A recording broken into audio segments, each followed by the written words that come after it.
सभी को मेरा नमस्कार। मेरा नाम नायक है और मैं एक ऐसी संस्था में से जुड़ा हुआ हूं जो बच्चों के अधिकारों को लेकर काम करती है। आज मैं आपको एक ऐसे कानून के बारे में बताने आया हूं जो बच्चों को सुरक्षित रखने में बहुत काम आ सकता है। इस कानून के बारे में सभी को पता होना चाहिए और हमें इसका इस्तेमाल भी करना चाहिए। चलिए मैं आपको एक गांव में ले चलता हूं जहां एक सरपंच एक बच्ची के साथ गलत काम करने वाले को सजा सुना रहा है।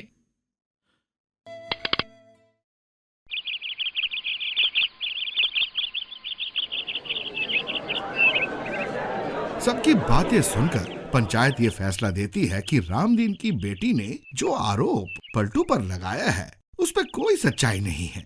अगर मान भी लो कि उसने कुछ छेड़छाड़ भी की है तो क्या हुआ भाई, वो पंचायत के सामने माफी तो मांग रहा है ना? अब क्या उसको जेल भेजोगे क्या? अब सब लोग जाइए, पंचायत ने अपना फैसला सुना दिया है।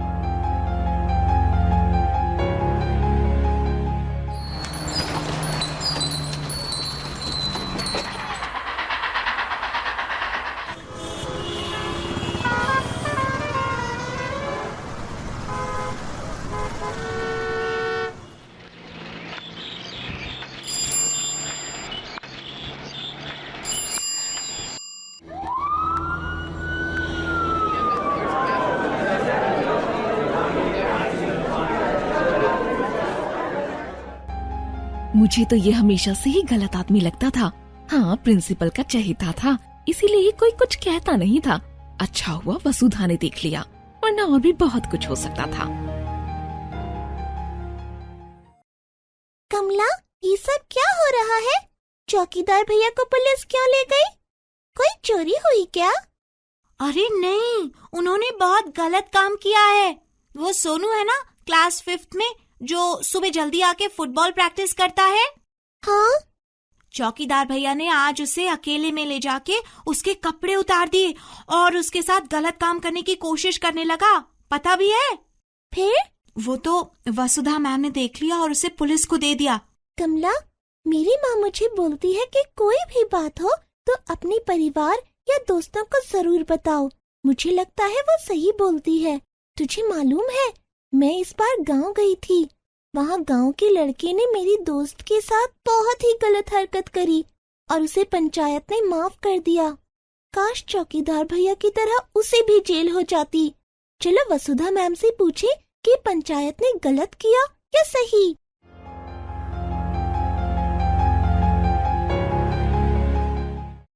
मैम, मेरे गांव में एक लड़के ने चौकीदार भैया जैसा गलत काम मेरी दोस्त के साथ किया था और पंचायत ने उसे माफ कर दिया। बच्चों के साथ इस तरह के गलत काम करने वालों से सख्ती से निपटने के लिए हमारी सरकार ने एक नया कानून बनाया है। क्या तुम्हें या तुम्हारे मम्मी पापा को पता है? गांव की घटना काफी गंभीर थी और तुम दुखी भी हो, और नया कानून जिसका नाम पॉक्सो है, हिंदी में लैंगिक अपराधों से बच्चों का संरक्षण अधिनियम और इंग्लिश में इसे protection of children from sexual offences act. अब कुछ महत्वपूर्ण बातें समझ लो।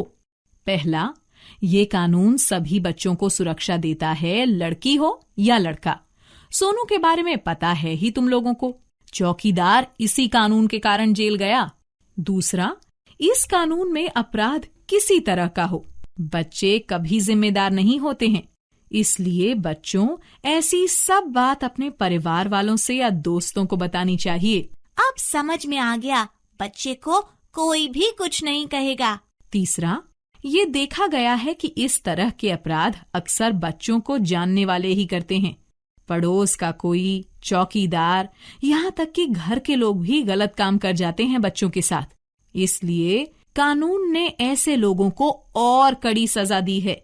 मैम, कानून तो अच्छा लग रहा है, पर हम बच्चे इसका इस्तेमाल कैसे करेंगे? हमें तो कुछ नहीं पता क्या करना है। अगर कोई ऐसा गलत काम करे, वहाँ से भाग जाएं और घर में दोस्त को या किसी को भी जिस पर तुम्हें भरोसा हो तुरंत बताएं, तो काफी हद तक बच्चों की सुरक्षा हो सकती है। फिर पुलिस की मदद से ये कानून उन लोगों को सजा दिला सकता है। सही बोला मैम, हम अब जरूर ऐसा ही करेंगे। याद रखना, ना बोलना, शोर मचाना, वहां से भागना और किसी अपने जैसे कि मम्मी या मैम या दोस्त को जरूर बताना। और एक नंबर याद कर लो ठीक से, 10 9 8। इस नंबर का इस्तेमाल भी बच्चे कर सकते हैं। इस नंबर पर बच्चे अपनी हर परेशानी बता सकते हैं।